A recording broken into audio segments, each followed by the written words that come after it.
everybody. So with the ever-changing things that are going on with the world right now, I need to change the series of books that I'll be reading because I'm not sure if I can start posting every day. My job is starting to get a little busier, so hopefully I'll have some time to be able to do these, but just in case, I switched the series. So we'll be reading from the Minnie and Me Best Friends collection. It was one of my favorites when I was a kid, and I have a ton of these. So today's book is Being Nice is Better, and it is a story about standing up to a bully. So have you ever had a situation that you had to stand up to a bully or had to stand up to a situation and be brave?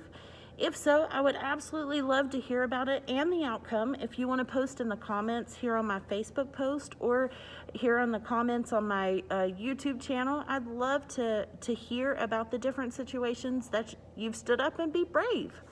So here we go for our story of the day. One sunny Saturday, Minnie and her friends were playing on the swings in the park. They were having a good time taking turns, pushing each other, and seeing who could swing the highest.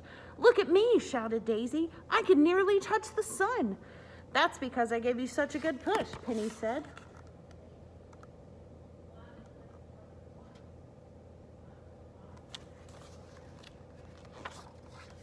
Just then, Becky Matthews walked up to Penny. "I want to swing now. Make Daisy get off," Becky yelled as she grabbed at the swing. "Don't do that," Penny said. "Try and stop me," Becky answered. She dumped a handful of sand on the back of Penny's head. Minnie and Daisy jumped off the swings. "Come on, everyone, let's leave," Minnie said. "What's the matter? Are you chicken?" Becky yelled.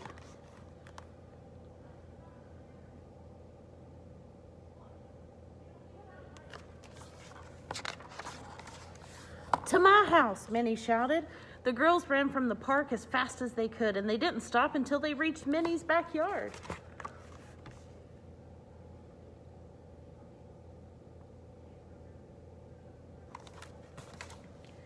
"At least Becky can't bother us here," Minnie gasped as they sat down to rest.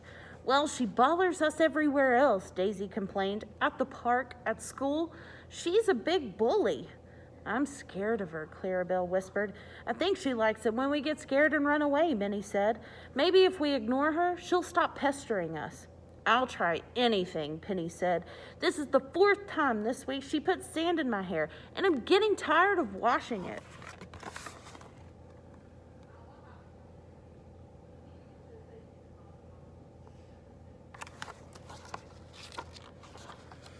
At school on Monday, Minnie and her friends tried to ignore Becky, but she acted worse than ever.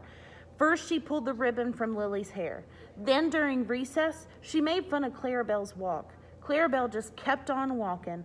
"Clownabelle, Clownabelle," Becky called after her.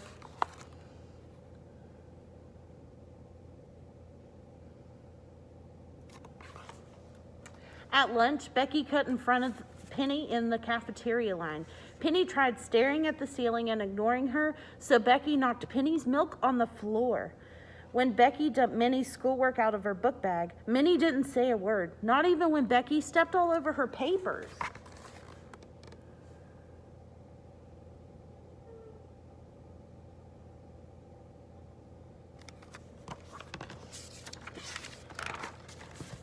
After school, Becky followed the girls as they walked home. "What's she gonna do now?" Daisy sighed, looking over her shoulder. What do you mean, what are we gonna do now?" Penny said. "Ignoring Becky doesn't work at all." "It's hard to ignore someone who won't leave you alone," Lily said. "Let's go to your house, Minnie, and try to think of another plan," Daisy suggested. "I don't know what we should do. I wish I could make Becky stop bothering us, but I'm scared of her."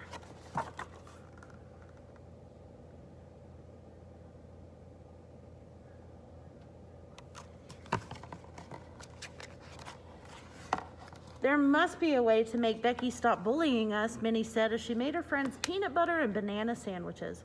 "Let's pour glue in the sand pile," Penny exclaimed. "Then, when Becky tries to throw sand, it'll stick to her and she'll turn into an itchy, scratchy sand person."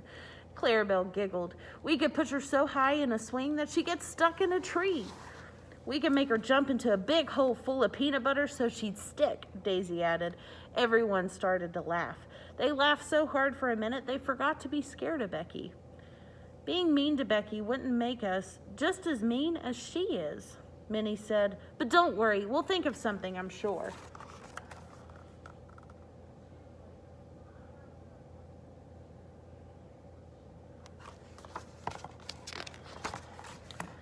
After her friends left, Minnie went outside to call Fifi. Just then, Fifi came running up the walk with a big shaggy dog chasing her. As Minnie watched, Fifi stopped running and faced the big dog. Her ears and tail stood straight up. She started to bark. The big dog stopped and stared at Fifi. Fifi barked louder. Then the big dog began to back away. Fifi didn't budge. She just kept on barking. The big dog yelped and ran away. Did you see how brave Fifi was? She stood up to that big dog and let him know she wasn't a bit scared. That gives me an idea.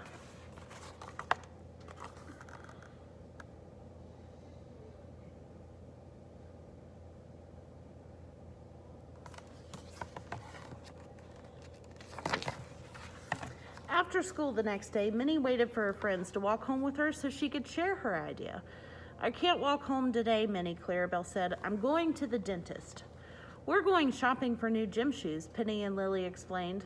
My piano lesson is today, said Daisy. See you later, Minnie. So Minnie started home alone. As she walked down the sidewalk, she saw Becky hiding behind a tree. Minnie's heart began to thump. Minnie thought, I'm so nervous. I sure hope my idea works. I wish my friends were here too. Keep your fingers crossed for me.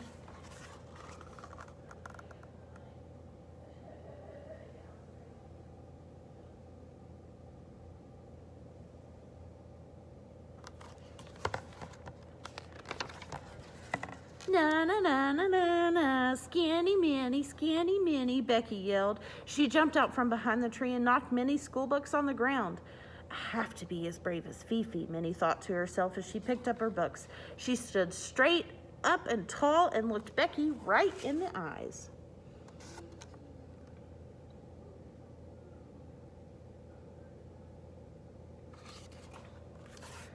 You stop bothering me, Becky, Minnie said.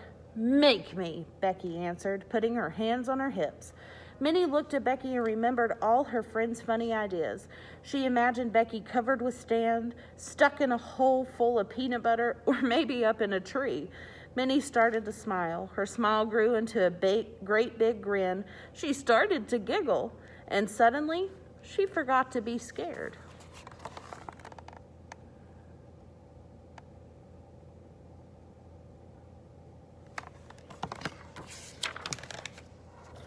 What's so funny? Becky demanded. You are, Minnie said. Am not, Becky yelled. She made a terrible face. You are too, Minnie chuckled. You can't scare me anymore. Then Minnie stopped laughing and said, You know, Becky, I think you're kind of silly because you could have real friends, but you'd rather make people afraid of you instead.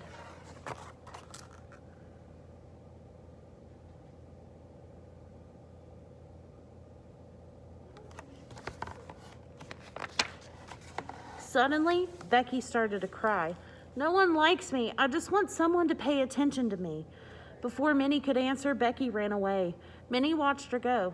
I think I know just what to do next, she said to herself.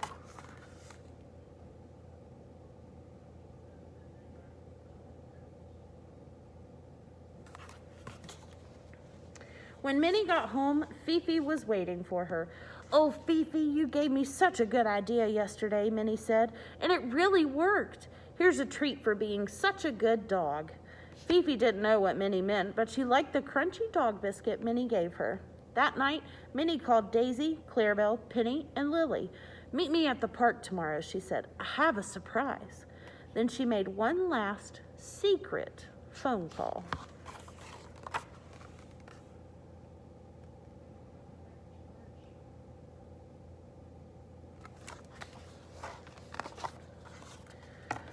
The next day, Daisy, Clarabelle, Penny, and Lily hurried to the park. Where's Minnie? Clarabelle asked.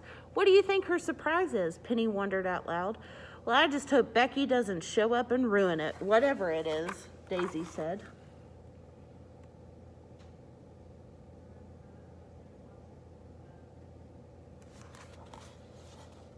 Don't look now, Lily said, but there's Becky, and she's with Minnie. Oh no, Daisy groaned. Here we go again.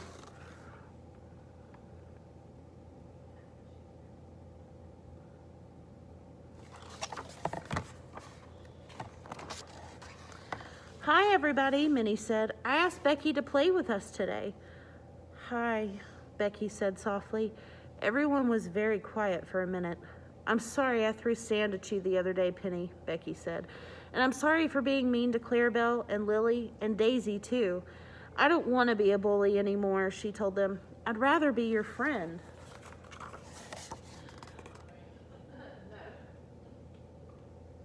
Should be something the bank should be able to handle. Well, that's great, Becky, Daisy said. It'll be more fun to be friends, said Penny. Absolutely, Lily and Clarabelle agreed. Well, what are we waiting for? Let's play, Minnie exclaimed. Soon all the girls were swooping high into the air onto the swings.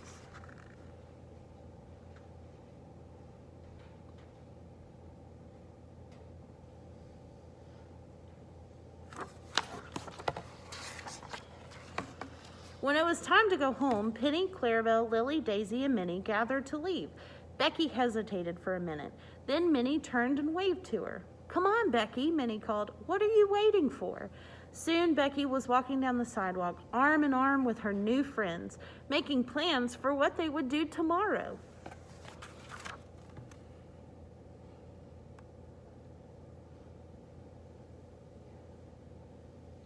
So see, sometimes standing up and facing your fears and being nice to somebody for a change can just change the outcome of a terrible situation into a really positive and good one. You guys have a great day.